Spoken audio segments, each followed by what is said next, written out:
Bismillahirrahmanirrahim. Assalamualaikum warahmatullahi wabarakatuh. Perkenalkan, nama saya Nur Oktavia. Di sini saya akan menjelaskan sedikit mengenai tentang konsep pembelajaran multikultural. Nah, jadi mengenai tentang konsep pendidikan itu sendiri ya, multikultural dalam terminologi ilmu pendidikan dikenal dengan peristilahan yang hampir sama dengan MBA. Nah, yaitu pendidikan multikultural atau multicultural education, seperti dalam konteks kehidupan multikultural negara barat. Nah, berbicara mengenai tentang konsep dasar pembelajaran multikultural, itu adalah sebuah proses pembelajaran tidak terlepas dari keragaman budaya yang dimiliki oleh peserta didik sebagai bagian dari masyarakat. Dan hal ini itu diungkapkan oleh Taylor bahwa budaya adalah suatu keseluruhan yang kompleks dari pengetahuan, kepercayaan, seni, moral, hukum, adat istiadat, serta kemampuan-kemampuan dan kebiasaan lainnya yang diperoleh manusia sebagai anggota masyarakat.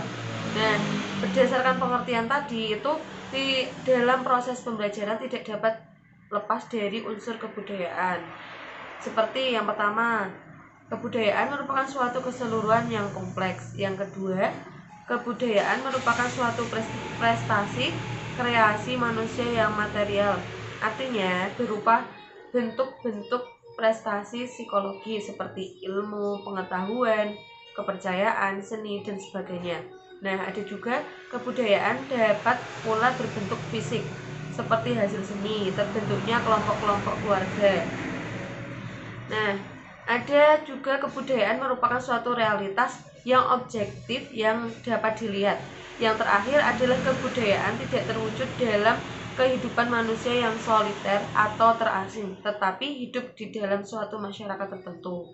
Nah, di sini juga kebudayaan merupakan suatu keseluruhan yang kompleks dan tidak dapat redusir hanya dalam satu atau beberapa nilai saja, misalnya seperti nilai iptek, seni, tetapi merupakan suatu kompleks dari nilai-nilai sebagai keseluruhan. Adapun proses pembelajaran tidak dapat dipandang dari satu titik pandang saja, tetapi harus menggunakan pandangan yang multidisipliner seperti filsafat, antropologi, biologi, psikologi, komunikasi, dan sebagainya. Nah, jadi dapat kita simpulkan bahwasanya dari konsep pembelajaran itu multikultural itu sendiri adalah sebuah konsep pembelajaran yang membimbing dan membentuk siswa agar memiliki karakteristik dengan terbiasa hidup di tengah-tengah perbedaan seperti perbedaan ideologi, sosiologi, ekonomi, dan agama. Dan cukup sekian materi yang dapat saya sampaikan. Saya Diri Nursanti, NIM 54. Baik, kita lanjut ke materi berikutnya, yaitu tentang strategi pengelolaan pembelajaran multikultural. Sebagai guru nantinya, kita pasti akan menjumpai suatu kelas atau siswa yang memiliki latar belakang budaya yang berbeda-beda. Dalam menghadapi semua itu, kita bisa menghadapinya melalui pendekatan demokratis. Nah, guru dapat menggunakan berbagai macam strategi pembelajaran, yaitu yang pertama melalui dialog. Di sini guru dapat mendiskusikan sumbangan aneka budaya dan orang lain dari suku lain dalam hidup bersama sebagai suatu bangsa. Jadi nanti antara peserta didik satu dengan peserta didik lainnya itu bisa saling mengenal. Kemudian yang kedua melalui simulasi dan bermain peran. Di sini siswa difasilitasi untuk memerankan diri sebagai orang-orang yang memiliki agama, budaya, dan etnik tertentu dalam pergaulan sehari-hari.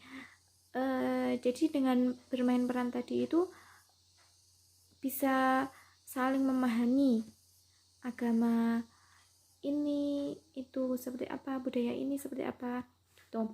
Kemudian melalui observasi dan penanganan kasus,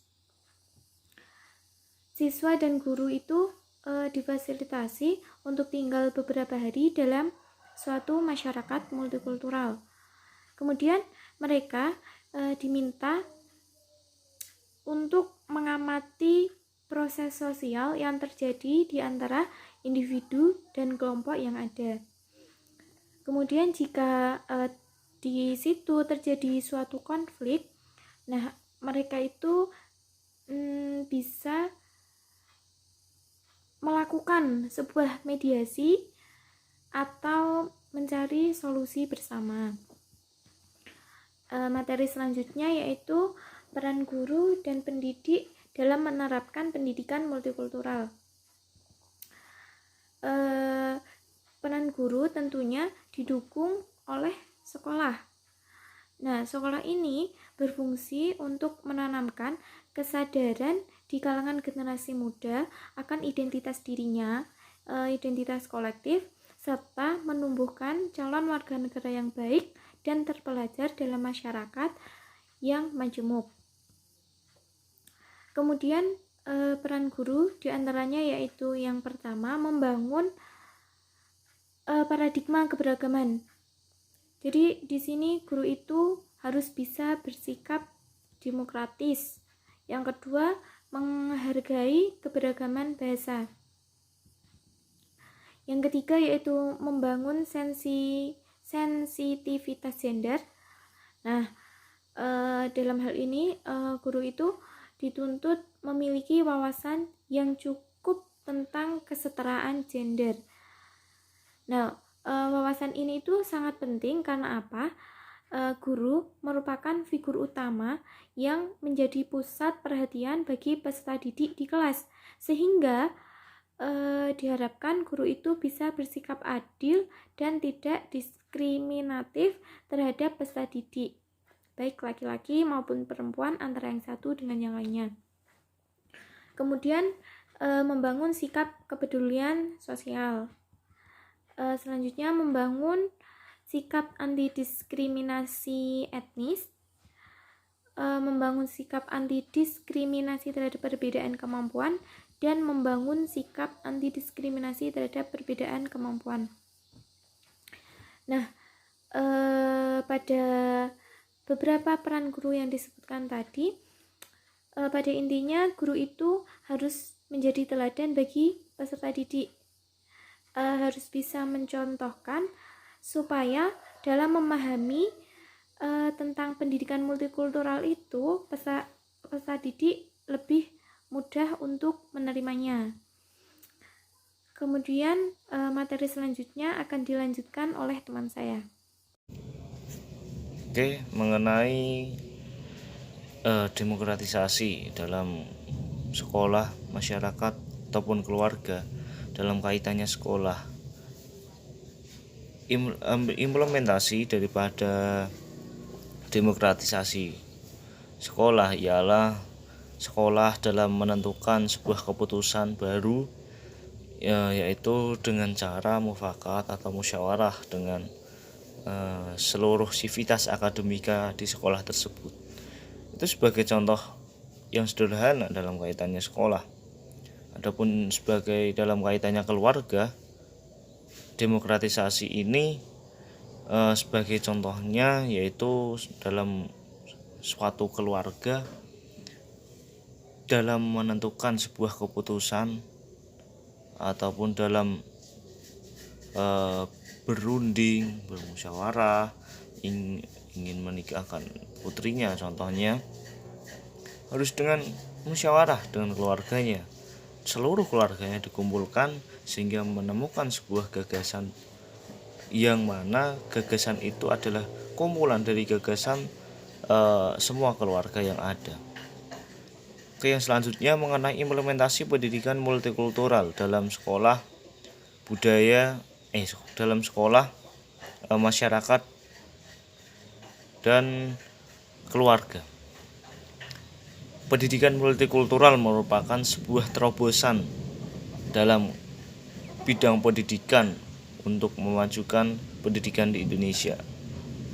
Jika pendidikan ini tidak diimplementasikan, maka akan menimbulkan sebuah permasalahan baru dan sebuah kericuhan.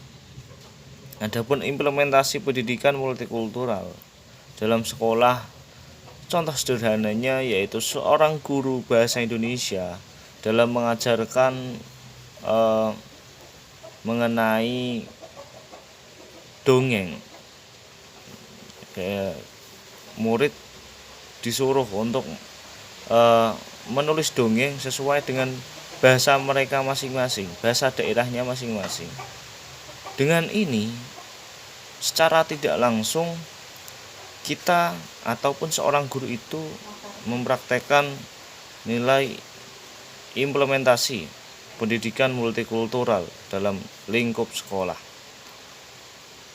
Adapun yang selanjutnya, implementasi pendidikan multikultural dalam lingkup keluarga, yaitu antara satu sama lain, antara kakak, adik, orang tua untuk menghargai pendapat ketika sesuatu dalam kekeliruan dibenarkan. Yang selanjutnya mengenai implementasi pendidikan multikultural dalam masyarakat. Pendidikan multikultural diharapkan mampu menjadi pionir dalam rangka menyongsong kebudayaan yang ada. Artinya pendidikan multikultural berperan penting dalam masyarakat, yaitu sebagai pedoman, karena ketika masyarakat satu dengan yang lainnya tidak saling menghargai, tidak mengetahui akan adanya pluralisme dan karakter masing-masing, maka akan terjadi sebuah permasalahan. Maka dari sini implementasi pendidikan multikultural dalam masyarakat sangatlah penting. Marilah kita mengimplementasikan pendidikan multikultural yang telah kita dapatkan di sekolah kita. Dan pendidikan multikultural harus diterapkan, diimplementasikan sejak sedini mungkin, karena ketika dewasa nanti mereka bisa menghargai akan adanya pluralisme dan perbedaan-perbedaan yang ada. Terima kasih.